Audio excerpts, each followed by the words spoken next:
Genetic factor میں hereditary حیثیت حاصل کر لیتے ہیں، یعنی موروثی حیثیت حاصل کر لیتے ہیں. آپ کو کچھ چیزیں ورثے میں مل جاتی ہیں. مثال کے طور پر آپ کے بابا، آپ کے والد ایک خاص عرصے تک کوئی کام کرتے رہے ہوں، تو وہی کام اور وہی عادات ان کے جینز میں شامل ہو جاتی ہیں اور وہی جینز بچوں میں منتقل ہوتے ہیں. میں اسی لیے کہا کرتا ہوں کہ انسان اور فرد اور شخص جب دنیا میں زندہ ہوتا ہے تو وہ صرف اپنے آپ کو بنا یا بگاڑ نہیں رہا ہوتا، وہ نسلوں کو بنا یا بگاڑ رہا ہوتا ہے.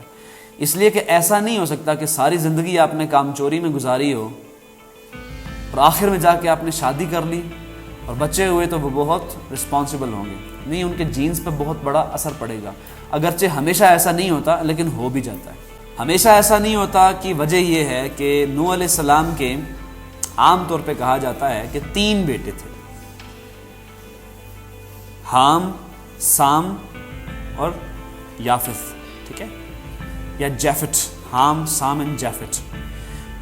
چوتھے بیٹے کا ذکر ہوتا ہے قرآن مجید میں کہ جب ان کی قوم پر عذاب آیا تو انہوں نے اس کے لیے دعا کی تو اللہ تعالیٰ نے منع فرما دیا کہ یہ آپ کی قوم میں سے نہیں، آپ کی آل میں سے نہیں ہے.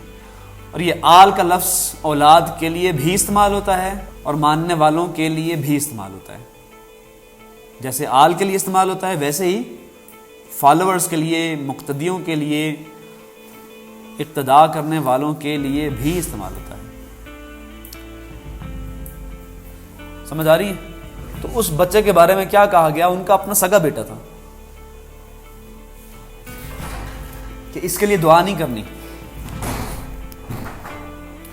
اس کے لیے دعا نہیں کرنی، یہ آپ کی حال میں سے نہیں ہے. اور نتیجتاً وہ غرق ہو گیا تھا. سمجھ آ رہی ہے؟ تو اس لیے لازم نہیں ہے کہ جینز منتقل ہوں. بسا اوقات بعض لوگ نبی کی صحبت میں بھی رہ کر، نبی کے بیٹے ہو کر، یعنی قابیل جس نے حابیل کو قتل کیا تھا اقلیمہ کی وجہ سے، اقلیمہ بہن تھی ان کی، اور پرانی شریعت میں یہ تھا کہ ایک بیٹا پیدا ہوتا تھا، پھر بیٹی پیدا ہوتی تھی، پھر بیٹا پیدا ہوتا تھا حضرت آدم کے ہاں. تو ایک ہی باری میں پیدا ہونے والے بہن بھائی کی شادی آپس میں نہیں ہو سکتی تھی، اس لیے کہ اس وقت نسل چل رہی تھی. تو مختلف اوقات میں پیدا ہونے والے بہن اور بھائی کی شادی ہو سکتی تھی. قابیل ہٹ دھرم ہو گیا. قابیل نے ہٹ دھرمی کی، ضد کی کہ اس نے اقلیمہ سے شادی کرنی ہے. کس سے؟ اقلیمہ. لیکن اقلیمہ قابیل کے ساتھ پیدا ہوئی تھی. سمجھ آ رہی ہے؟ یہ بائبل ہسٹری ہے. تو حابیل کا اصل میں اسے عقد ہونا تھا بائی لا، لیکن قابیل نے ضد کی. تو جب معاملہ بارگاہ رسالت میں پیش ہوا، یعنی جب حضرت آدم علیہ السلام کے ہاں معاملہ پیش ہوا، تو آدم علیہ السلام نے کہا کہ اللہ تعالیٰ کا فرمان ہے کہ تم دونوں قربانی کرو، تم دونوں قربانی کرو. جس کی قربانی قبول ہوئی اسی کا نکاح ہوگا اس سے. دونوں نے قربانی کی. اور اس زمانے میں یہ ریچول تھا کہ جس کی قربانی قبول ہوتی تھی آسمان سے ایک آگ نمودار ہوتی تھی اور اس کی قربانی کو آ کے چھو لیتی تھی.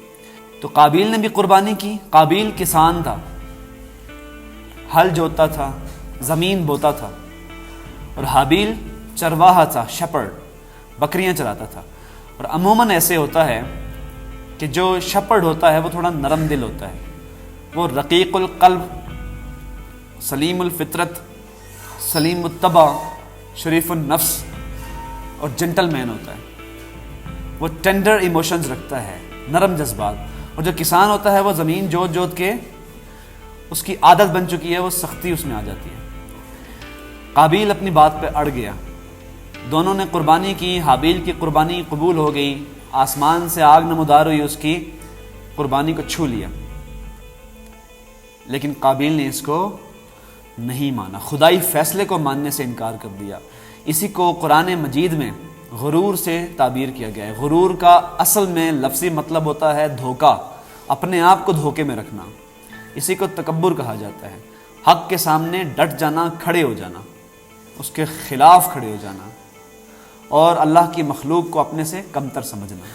تو اس نے یہ دونوں کام کیے، یعنی حابیل کو کمتر بھی سمجھا، حق کے سامنے ڈٹ کے خلاف کھڑا بھی ہو گیا، اور تیسرا اور سب سے بڑا جرم کر دیا کہ جس کی صورت میں اللہ تعالیٰ انسان کو ہمیشہ کے لیے ابدی جہنم کے حوالے کر دیتے ہیں۔